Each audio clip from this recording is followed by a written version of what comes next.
Hello, everybody. Welcome to an Amherst Public Library book chat. And this is provided by the Youth Services Department. And do we have some great items that just came in? We also want to remind you there's so many fun things happening with our addition and our renovation. And the children's area is looking so exciting and inviting. I can't wait for you all to come and see it. But in the meantime, keep up with our Facebook and any of our other website, Instagram, any other social media to let you know exactly what's going on and what we can do for you with our services. First, let's start with The Candy Dish. This book is written by Kobe Yamada, and it's a very intriguing book. There once was a girl who was like nothing the world had ever seen. So in this way, she was just like every other child. And one particularly memorable morning, she received an odd little object. It was a simple oval dish with a welcoming little handle that just dared her to open it. The girl lifted the lid and discovered it was a candy dish. She picked up the piece of candy, looked at it, sniffed it, touched it with the tip of her tongue, and then popped it in her mouth.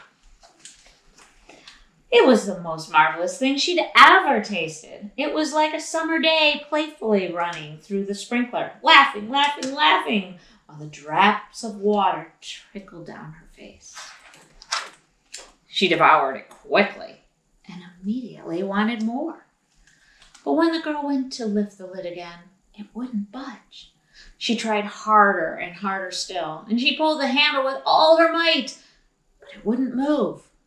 She shook it. She twisted it. She tried prying it open. Still nothing happened. You'll have to check out this book and see what happens with that candy dish. The Candy Dish by Kobe Yamada. And a Jacqueline Woodson book is always a fun thing for us to get in here at the library. And this is called The Year We Learned to Fly. That was the year we learned to fly. That was the spring when the rain seemed like it would never stop and the thunder boomed so hard we weren't allowed to go outside. Use those beautiful and brilliant minds of yours, my grandmother said. Lift your arms, close your eyes, take a deep breath and believe in a thing. Somebody, somewhere, at some point was just as bored as you are now. So my brother and I closed our eyes, and for a few minutes, that first day, we weren't stuck in our apartment anymore.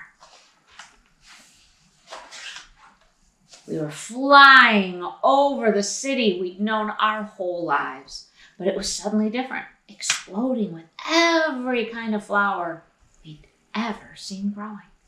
Oh, come see all their adventures in The Year We Learned to Fly by Jacqueline Woodson.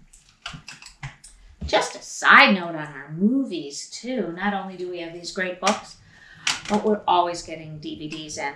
This is Barbie, The Dreamhouse Adventures. It is 26 episodes, which takes over 9.5 hours if you're ever going to watch all of them. This is a great thing for Barbie lovers. And then we have Peppa Pig. Get your passport together and go to America with Peppa Pig.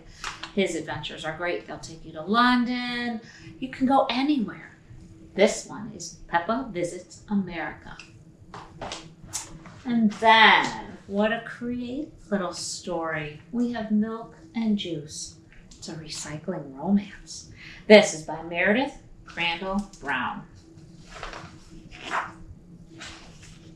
Once upon a time, in a refrigerator not too far away, a jug of milk and a bottle of juice fell in love. My milk, my juice. They enjoyed daily adventures and kept each other cold through long, hot nights. My milk, you look stunning without your cap. Then one day, Juice was taken away. My milk, they say I'm done. This cruel hand of fate has ripped us apart. But, Juice, I will be back. Milk, they're at the recycling center. All went dark for Juice. And when it awoke, oh, I can't tell you anymore. You have to check this out. It is so funny what happens with milk and juice, and learn about recycling in the process. It's a Recycling Romance by Meredith Crandall Brown. While we're looking at all these great books, how about Once Upon a Forest?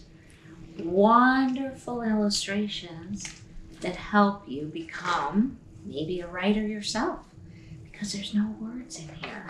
You get to decide what is happening in this book and how you want the story to unfold. So turn page by page, look at these beautiful pictures, and write your own story. Can't wait to see what you come up with. This is called Once Upon a Forest by Pam Fong. And last but never is it least, a great board book for our little ones called 14 Animals That Are Definitely Not an Octopus. This is by Gabe Pyle. Here are 14 animals I found. There are many animals here, but I'm sure of one thing. None of these animals is an octopus. This flamingo? Definitely not an octopus. Oh, can you guess what that is? Couldn't be an octopus because it's a fox. Here comes a snail. That is certainly not an octopus. Is this an octopus? No, it's just a little snake. No octopus here, just a camel. And this is for sure an ostrich, nothing else. Here is a rhino. It's not an octopus either. And this is just a squid. Definitely a squid. I'm very sure this is a regular squirrel and not an octopus. Don't you agree? And here's a frog. Definitely just a frog. This isn't an octopus. Can you guess? It's a giraffe. Oh, this is totally a monkey. Not an octopus. So is this a praying mantis? I'm positive it's not an octopus.